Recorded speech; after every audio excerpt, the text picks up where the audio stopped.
नमस्कार, शुभ बिहानी। यो मौसम चेन्ज हुने क्रम जारी नै छ, भइसकेका पनि छ भनौँ। यो समयमा प्राय अक्सर गरेर रुगा के बुढो के बालो के जवान सबैलाई लाग्ने गर्छ। यो लाग्छ यस मानेमा कि सबै खानपिनमै कै कारणले। खानपिन पनि हाम्रो कस्तो छ भने चाहिँ यो गर्मी समयमा पनि रुगा लाग्छ, ठन्डी समयमा पनि लाग्छ। यो हामीहरू जस्तै दाल भात तरकारी सबै तातो हुन्छ, त्यसमा झोल पदार्थ पनि हुन्छ। जस्तै दालमा तरकारीमा अथवा भुटेको अवस्थाको सागमा अन्य तरकारीमा नभए तापनि दालमा झोलिलो तरकारीमा चाहिँ हुन्छ। अब उता तातो खाइरहेको हुन्छौँ, उतातिर तिर्खा चाहिँ लाग्छ खाना खाने बेला। त्यसपछि गड पारि हामीले के गर्छौँ, चिसो पानी खाइदिन्छौँ। नर्मल चिसो भए पनि ठिकै हुन्थ्यो। हामी त फ्रिजकै पानी सिधै खान्छौँ क्या, फ्रिजमा हालेको ठन्डा पानी खान्छौँ। त्यसले गर्दाखेरि के भयो त, उतिखेर गर्मी चिज खाने तुरुन्तै गएर हाम्रो ठन्डी खाइदिँदाखेरि हाम्रो त्यहाँ के हुन्छ, रुगा सुरु भइहाल्छ। हाम्रो प्याङ्क्रियासले त काम गर्दैन र लिभरले काम नगरेकै कारणले हाम्रो रुगा सुरु हुन्छ। यसबाट कसरी बच्ने के गर्ने भन्ने सन्दर्भमा यो युट्युबमा गएर यो भिडियो लक्ष्मण भण्डारी माइललाई सर्च गर्नु हो भनेपछि त्यसमा यथार्थ सबै कुरो मैले त्यहाँ भिडियोमा भनिसकेको छु। त्यही अनुसार गर्नु हो भनेपछि तपाईको 15-20 वर्ष पुरानो अब वास्तवमा फोक्सो सही हुन्छ, ठिक हुन्छ, त्यसमा कुनै रोग हुँदैन, काम गरिरहेको हुन्छ, जवानै हुन्छ तापनि यो रियाल जमेकै कारणले त्यसले काम गर्न सकिरहेको हुन्न। त्यही मानेमा विभिन्न किसिमका औषधि पनि सेवन गर्नुपर्ने अवस्था र बाफ लिने अवस्थामा बाफ लिने अवस्थामा कति व्यक्तिहरूले बाफ लिइरहेको अवस्था पनि हुन्छ र धेरै वर्षसम्म दुःख पनि पाइरहेको हुन्छ। त्यसले गर्दाखेरि त्यसबाट त्यो जो मैले विधि भनेको छु नि, यो विधि अपनाउने हो भने तपाईँको यो पूर्ण रूपमा ठिक हुन्छ, त्यसबाट दुःख पाइँदैन। बाफ लिने काम चाहिँ सदाको लागि गर्छ। फोक्सो चाहिँ जवान हुन्छ क्या, जो कि सुतिरहेकोमा कैयौँ वर्ष सुतिरहेको मान्छे पनि उठेर हुन्छ। फोक्सो ठिक भए त सास फेर्नै नसकेर ऊ सुतिरहेको हुन्छ बिस्तरामा, अनेक किसिमका दबाईहरू खाइरहेको हुन्छ। फोक्सोबाट त्यो रियाल सिगान हट्ने बित्तिकै त तपाईँको फोक्सो त आफ्नो ठाउँमा गयो नि पहिलेको अवस्थामा। त्यसले गर्दाखेरि यो बारेमा अब तपाईँको आफन्ती मान्छे कोही यो लाइक गर्न आवश्यक देख्दैन मैले, किनभने धेरै पीडितहरू विश्वमै हाम्रो नेपालमै जहाँ पनि धेरै पीडितहरू हुनुहुन्छ यो बिमारी सम्बन्धी। यो सेयर गरिदिनुहोस्, त्यहाँसम्म पुर्याइदिनुहोस् ताकि सबैले यो चाहिँ भिडियो देखेको खण्डमा सब रोगमुक्त हुनुहुन्छ। कति पीडित हुनुहुन्छ, कति पीडित हुनुहुन्छ होला जस्तो लाग्छ मलाई। त्यसले गर्दाखेरि यो सेयर गर्नुहोस्,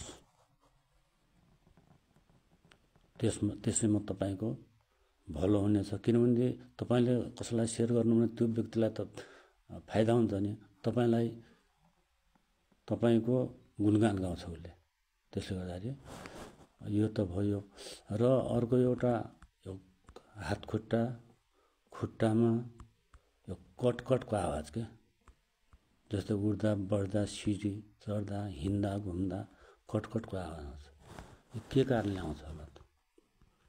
यो बढ्दै जाने क्रममा ठुलो रूप पनि लिन्छ अहिले। भोलि हिँड्नै सकिन्न। मान्छेले भन्छन् यो खुट्टा हड्डी घिसिएको, खास यो हड्डी घिसिएको हुँदैन।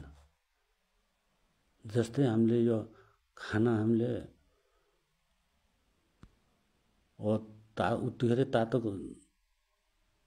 खाना खायौँ, उतिखेर चिसो पानी खाइदिउँ, फ्रिजको पानी।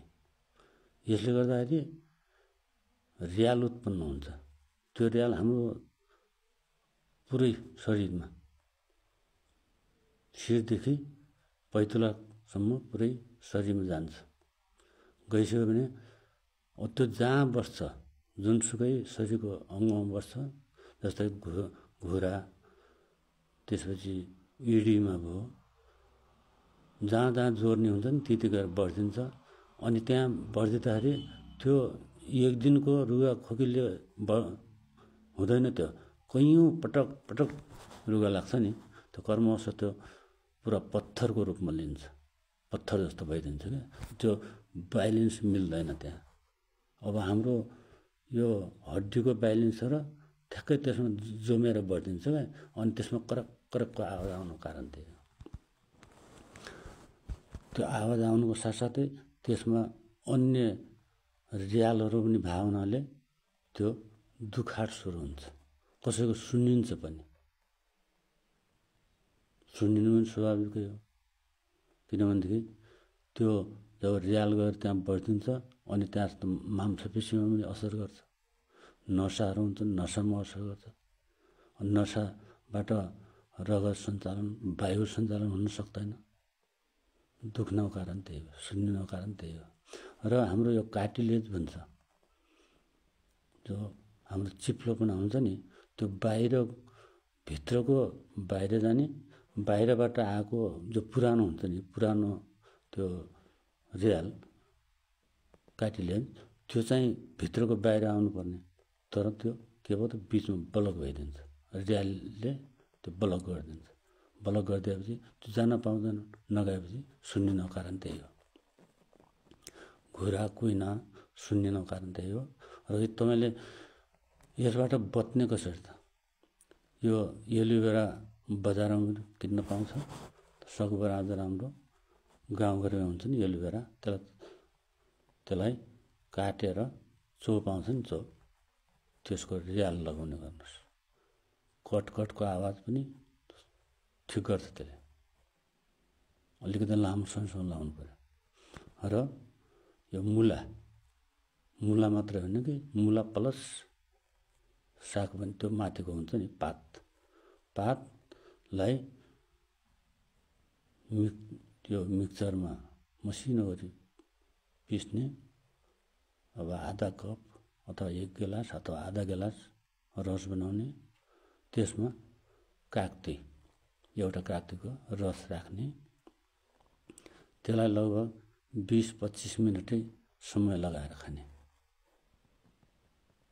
20-25 मिनट हल्का चम्मचले त्यो समय लगाएर खाएको अवस्थामा यो कटकटको आवाज आउने अनि सुन्निएको यो ठिक हुन्छ। र प्लस यो आँक भन्ने पाउँछ, आँकको पातलाई तेलमा तताउने, त्यसमा ज्वानो फुराउने अनि तेलमा तताउने, त्यो तेल पनि मालिस गर्ने। र आँकको पात बेलुकी बाँधिदिने, बिहान फालिदिने, बेलुकी बाँध्ने, बिहान फालिदिने, त्यसलाई निकालिदिने। एउटा बेन्डेज बाँधिदिने, बिहान त्यो तपाईँको कपडामा नलागोस् भनेर एउटा कपडाले बाहिरबाट बाँधिदिने। बाँधिसकेपछि दैनिक लगाउने। त्यो तेलले पनि मालिस गर्ने हो भने तपाईँको यो रोग सदाको लागि मुक्त हुन्छ। र मैले एउटा भिडियो पनि हालेको छु, कुर्सीमा बसेर एक्सर्साइज गर्ने, त्यो पनि अध्ययन गर्नुला। त्यो गर्दा पनि अझै छिटो ठिक हुन्छ। गर्नुहुनेछ भन्ने मैले आश ल्याएको छु। मलाई लायक चाहिएको छैन, सेयर गर्नुहोस् यस्ता कुराहरू आफन्ती मान्छेलाई, आफ्ना साथीहरूलाई। युट्युबमा